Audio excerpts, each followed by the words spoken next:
Drage gledalke in gledalci, dober večer in ponovno lepo pozdravljeni v tedniku Domžalca, v katerem vam bomo predstavili izbor aktualnih tedenskih novic, ki jih za vas pripravlja ekipa spletnega portala domžalec.si. V Grobljah je v nedeljo, 15. septembra, potekalo drugo romanje k Sveti Notburgi. Tradicijo romanja k Sveti Notburgi so lani, po več kot 140 letih, obudili člani folklornega društva Groblje, ki so k sodelovanju povabili tudi turistično društvo Jarše Rodica. Pri romarski sveti maši, ki jo je daroval jarški župnik Matjaž Križnar, so sodelovali folklorna skupina Društva narodnih noš in kočijažev občine Vodice, folklorna skupina folklornega društva Groblje, turistično društvo Jarše Rodica ter faranke in farani iz domače in okoliških far. V uvodu se je od kulturnega doma v Grobljah proti cerkvi podala urejena procesija na drugem romanju k Sveti Notburgi. Pred cerkvijo je romarje, ki so prinesli kip Svete Notburge ter prapor turističnega društva Jarše Rodica, pozdravil in nagovoril jarški župnik Matjaž Križnar ter vse povabil v grobljsko cerkev pred oltar, kjer so z litanijami, blagoslovom ter kadilom počastili oltar s kipom, zatem pa je sledila slavnostna romarska sveta maša. Po maši je pred cerkvijo potekal kulturni program obeh folklornih skupin in lajnarja Jožeta Strajnarja. Ni manjkalo stojnic, okrepčil in dobrot, ki so jih pripravila pridna dekleta. Drugo romanje, podprli sta ga občina Domžale in krajevna skupnost Jarše Rodica, je pokazalo, da imamo radi tovrstne običaje, na katere bo številne prisotne spominjala podarjena podobica Svete Notburge. Septembra po vsem svetu poteka mednarodna kampanja za ozaveščanje o demenci, ki naj bi povečala vedenje o tej bolezni. Svetovni dan Alzheimerjeve bolezni smo s posebnim dogodkom obeležili tudi v Domžalah. V organizaciji kulturnega doma Franca Bernika Domžale, Doma upokojencev Domžale, Društva Spominčica, Podružnica Domžale ter Knjižnice Domžale je v četrtek, 19. septembra, potekal prav poseben dogodek, s katerim so v domžalskem hramu kulture obeležili svetovni dan Alzheimerjeve bolezni. Ob tej priložnosti je potekala projekcija prvega slovenskega filma, ki govori o demenci in preživljanju običajnega dne v domu starejših na oddelku za dementne bolnike v Tržiču.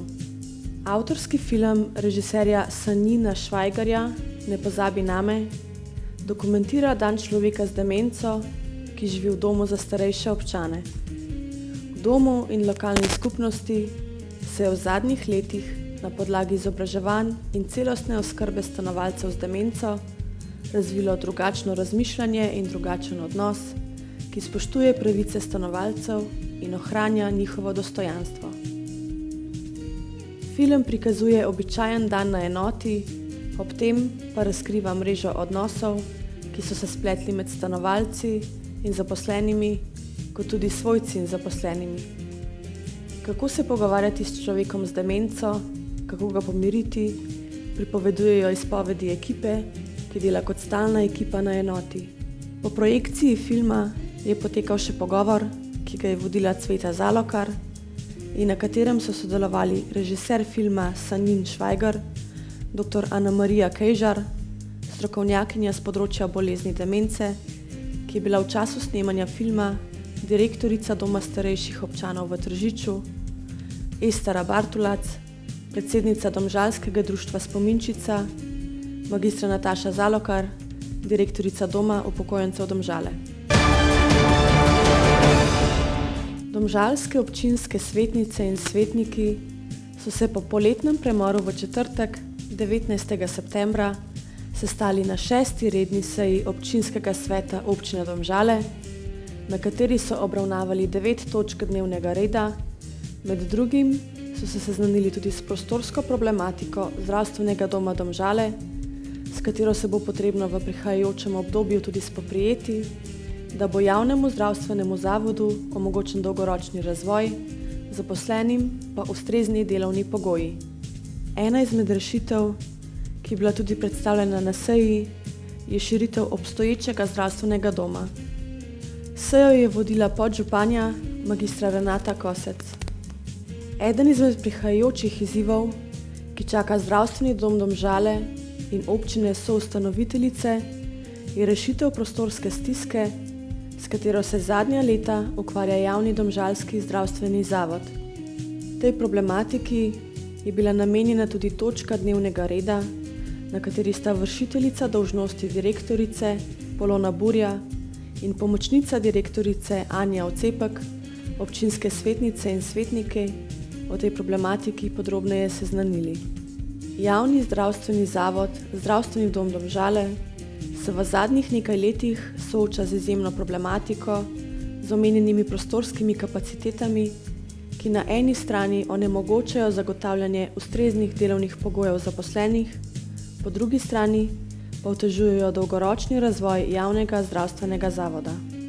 Zaradi navedene problematike je Zdravstveni dom Domžale skupaj z občino Domžale pristopil k izdelavi dokumenta identifikacije investicijskega projekta Ureditev prostorov za Zdravstveni dom Domžale, katerega cilj je bil najti najbolj optimalno rešitev za zagotovitev dodatnih prostorskih površin za nemoteno izvajanje zdravstvene dejavnosti zdravstvenega doma.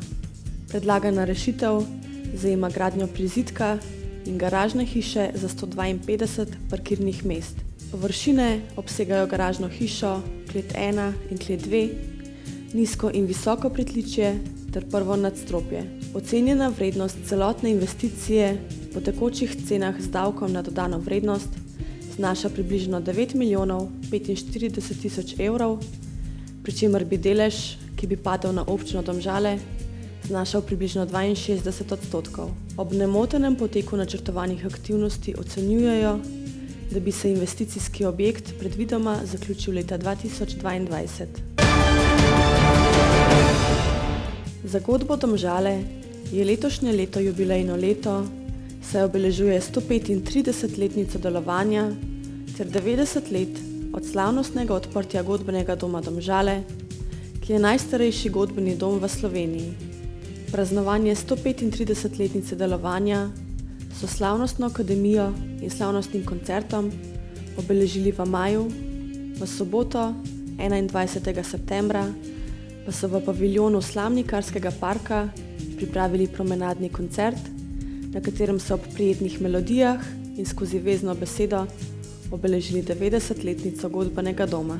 V spomin na 4. avgust 1929, ko so naši predhodniki slovesno odprli godbeni dom, domžalski godbeniki se lahko s ponosom pohvalijo, da so ena izmed redkih slovenskih godb, ki ima svoj godbeni dom.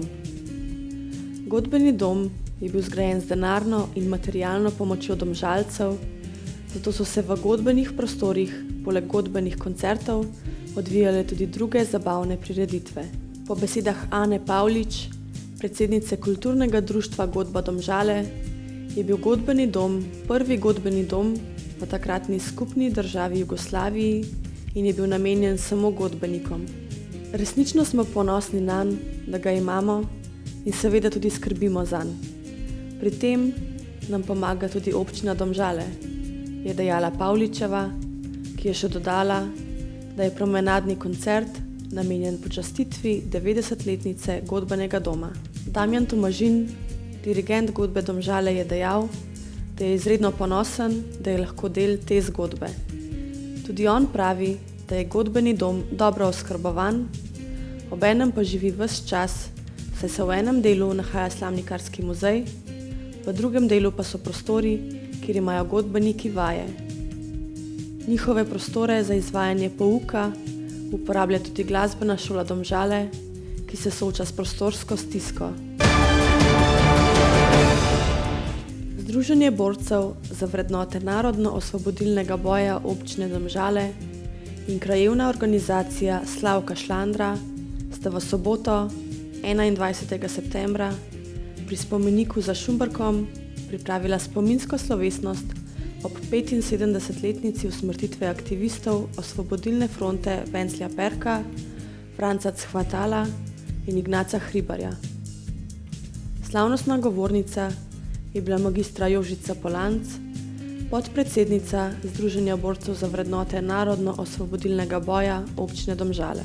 Spominske slovesnosti se je udeležilo lepo število obiskovalcev, med drugim tudi Marjan Ravnikar, podžupan občine Domžale, praporščaki, domžalski taborniki ter ravnateljica osnovne šole Vencla Perka Domžale, Petra Korošec, ki je prenesla šopek, saj je bil tu ustreljen tudi Vencel Perko, čigar ime nosi njihova osnovna šola.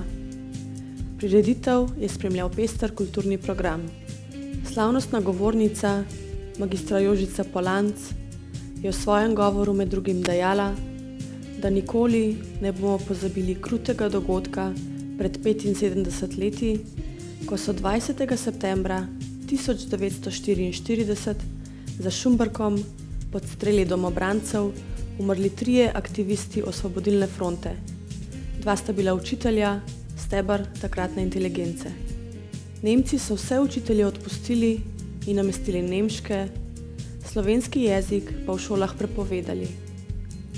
Prav tako so storili Italijani na Primorskem, že takoj po prvi svetovni vojni in nadaljevali leta 1941 na vsem zasedenem slovenskem ozemlju. Kulturno društvo Mlin Radomlje z zadovoljstvom napoveduje premiero glasbene komedije Druščina, ki bo v petek 27. septembra ob 20. uri v Kulturnem domu Radomlje. V nadaljevanju se bodo predstave zvrstile še v oktobru in novembru. Po uspehu muzikalov Moje pesmi, moje sanje, Eni, Pepelka in koncerta Hello Dolly, ki so jih uprizorili v zadnjih letih, vrhunska ekipa Kulturnega društva Mlin Radomlje predstavlja nekaj popolnoma drugačnega, a nič manj privlačnega. Muzikal Druščina, ki ga lahko podnaslovimo tudi glasbena komedija, je napisal scenarist George Furt, vendar je za njeno odličnost odgovoren predvsem skladatelj in tekstopisec Stephen Sondheim. Premierno je bil uprizorjen leta 1970, kar tudi definira vzdušje in zvok muzikala. Za svoje čase je bil edinstven, saj je bil med prvimi, ki ni imel zgodbe, ampak se stoji iz serije komičnih prizorov s skupno rdečo nitjo, tako kot epizode ameriških nanizank Prijatelji, Seks v mestu in Kako sem spoznal vajino mamo. Osrednji lik muzikala je Robert, edini samski med svojimi prijatelji, 5 poročenimi pari. Skozi njihove odnose in smešne pripetljaje spremlja prednosti in slabosti zakonskega življenja, se vedno znova srečuje z vprašanjem, zakaj je še vedno samski, hkrati pa s svojimi 3 dekleti brezskrbno uživa svoja najboljša leta v New Yorku, središču modernega sveta. Glasba in teme, o katerih govori muzikal, so večne, saj so moderni odnosi prav tako, če ne celo bolj kompleksni, kot so bili skoraj 50 let nazaj, posamezniki pa še vedno iščejo samega sebe in skušajo krmariti med pastmi in radostmi življenja. To je vse za 21. Se vidimo naslednjič. Ponovno vabljeni v našo družbo prihodnji ponedeljek ob 20. uri. Seveda pa vabljeni k rednemu spremljanju novic na našem spletnem portalu domžalec.si, na katerem boste našli tudi koledar prihajajočih dogodkov.